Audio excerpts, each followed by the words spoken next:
அரியலூர் மாவட்ட தலைவர் சங்கர் அவர்களே,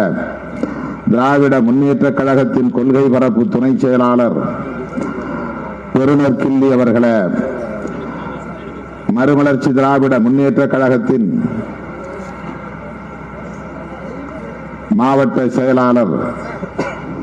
ஜெயசீலன் அவர்களே, மறுமலர்ச்சி திராவிட முன்னேற்ற கழகத்தின் மாநில விவசாய அணியின் பொறுப்பாளர்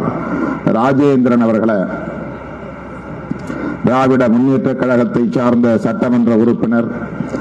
அன்பு சகோதரர் காசோகா கண்ணன் அவர்களே, மறுமலர்ச்சி திராவிட முன்னேற்ற கழகத்தின் சட்டமன்ற உறுப்பினர் இன்றைக்கு பிறந்த நாள் விழா காணும் பெரியவர் சின்னப்பா அவர்களே, திராவிட முன்னேற்ற கழகத்தின் பெரம்பலூர் மாவட்ட பொறுப்பாளர் ஜெகதீசன் அவர்களே, மேனாள் மாவட்ட செயலாளர் பெரம்பலூர் மாவட்ட செயலாளர்